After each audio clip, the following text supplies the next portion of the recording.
Ukraine के तमाम शहर कभी बहुत खूबसूरत हुआ करते थे। पुतिन ने एक एक करके यूक्रेन के तमाम शहरों पर ताबड़तोड़ हमले शुरू किए।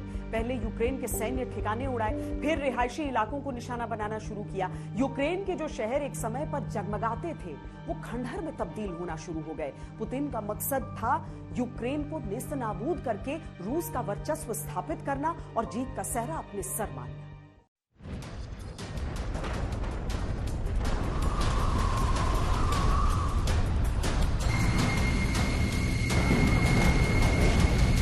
युद्ध जीतने का पहला पैमाना है कि दुश्मन देश ने कितनी जमीनों पर कब्जा किया और जिस देश पर हमला हुआ उसने उन जमीनों को दुश्मन देश से कितना वापस लिया। अपने इसी मकसद को पूरा करने के लिए पुतिन ने यूक्रेन के एक एक शहर को तबाह करना शुरू किया, लेकिन उनके इस मंसूबे के सामने चट्टान की तरह खड़े हो गए वोलोडिमीर ज़ेलेंस्की, यूक्रेन के राष्ट्रपति। На Чернігівському напрямку в Сумській області продовжується вигнання окупантів. Вони і самі усвідомлюють, що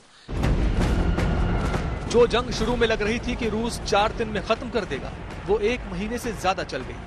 यानी रूस ने युद्ध जितना आसान समझा था उतना निकला नहीं। करीब 40 दिन के बाद रूस ने ताबड़तोड़ हमलों के साथ यूक्रेन के कई शहरों को खंडहर में तब्दील कर दिया। मिसाइलों, रॉकेटों और बमों की रूसी सेना ने ऐसी बरसात की कि शहर के शहर तबाह होते गए। जिन शहरों की खूबसूरती पर यूक्रेन को नाज था, वो किसी कब्रिस्तान से नजर आने लगे। दरअसल पुतिन यूक्रेन पर 4 अलग अलग एक्सिस या धुरियों से नियंत्रण करना चाह रहे हैं। पहला कीव एक्सिस। रूस यूक्रेन की राजधानी कीव को उत्तर पश्चिम, पश्चिम और पूर्व से घेरने की कोशिश कर रहा है। रूसी सेना कीव की तरफ धीरे धीरे बढ़ रही है और कीव के आसपास के इलाकों में बमबारी बढ़ा दी है। दूसरा खार्किव एक्सिस। खार्किव पर हमले तो जबरदस्त हुए हैं, लेकिन अभी भी वो रूस के कब्जे में नहीं है, क्योंकि यूक्रेन की सेना के साथ साथ स्थानीय लोग भी युद्ध में उतर आए हैं। तीसरा डॉनबास एक्सिस। रूसी सेनाएं और रूसी समर्थक अलगाववादी लुहांस्क और डोनेस्क पर पूर्ण नियंत्रण के लिए लगातार आगे बढ़ रहे हैं, लेकिन अभी तक पूरी तरह कामयाब नहीं हुए हैं। और चौथा है क्रीमिया एक्सिस। रूसी सेना माइकोलाइव पर पूर्वी दिशा से कब्जा करने की कोशिश कर रही है। अगर वो इस पर नियंत्रण कर पाए तो उनका अगला निशाना होगा ऐतिहासिक शहर ओडेसा।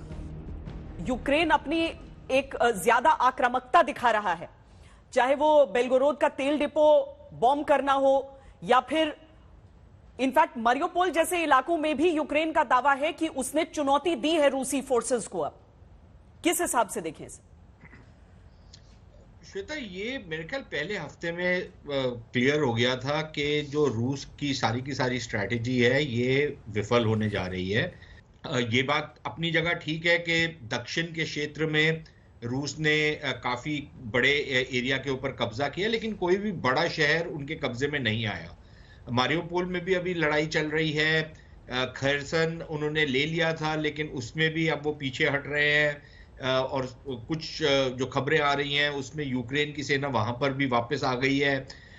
पूर्व के क्षेत्र में कुछ एरियाज में, डॉनबास के एरियाज में उनकी उपलब्धियां रही हैं। वैसे इससे पहले रूस की सेना यूक्रेन के कई दूसरे शहरों पर नियंत्रण कर चुकी है।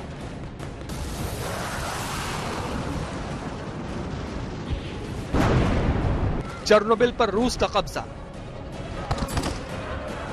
जंग के पहले दिन ही रूस की सेना ने यहां पर कब्जा कर लिया। चेर्नोबिल में न्यूक्लियर पावर प्लांट भी है, जहां 1986 में भयानक हादसा हुआ था। यूक्रेन ने इस पावर प्लांट पर रूसी कब्जे को लेकर चिंता जताई है।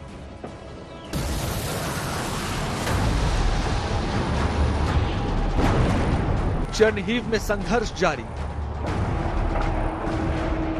यूक्रेन के उत्तर में स्थित चेर्निहिव प्रांत पर भी रूस की सेना ने कब्जा तो कर लिया है, लेकिन संघर्ष अब भी जारी है। यूक्रेन का दावा है कि चेर्निहिव में रूस की सेना बमबारी कर रही है, जहां की इमारतों और पुलों को तबाह कर रही है।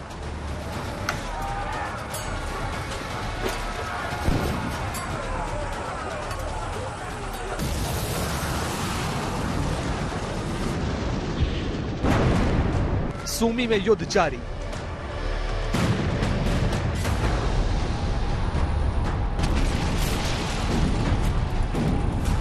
सूमी पर रूस की सेना ने कब्जा कर लिया था, लेकिन अब यूक्रेन का दावा है कि उसने इसे रूसी सेना के कब्जे से छुड़ा लिया है। सूमी वही इलाका है जहां 700 भारतीय फंसे हुए थे, जिन्हें बाद में निकाल लिया गया।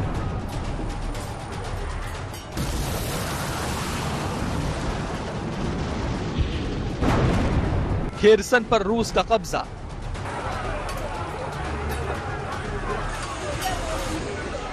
खेरसन में भी रूस की सेना का कब्जा होने की बात कही जा रही है। इसी इलाके में जपोरिजिया न्यूक्लियर पावर प्लांट है, जिस पर रूस की सेना ने कब्जा कर लिया था। हालांकि यहां भी उसे यूक्रेन की सेना की जवाबी कार्रवाई का सामना करना पड़ रहा है। खेरसन वही इलाका है जहां पर यूक्रेन का आरोप है कि आम नागरिकों को टारगेट करने के लिए रूस की सेना ने क्लस्टर बम का इस्तेमाल किया है, जो वॉर क्राइम है।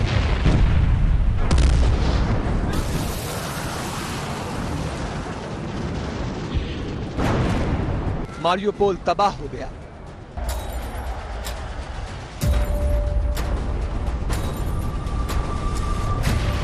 सबसे भयानक बमबारी मारियोपोल में हुई है। यूक्रेन के मुताबिक इस शहर में रूसी हमलों में 5000 लोग मारे जा चुके हैं। हजारों लोग बेघर हुए हैं। अस्पताल घायलों से भर गए हैं। हालात ऐसे हैं कि मृतकों को पार्कों और स्कूलों में दफन किया जा रहा है।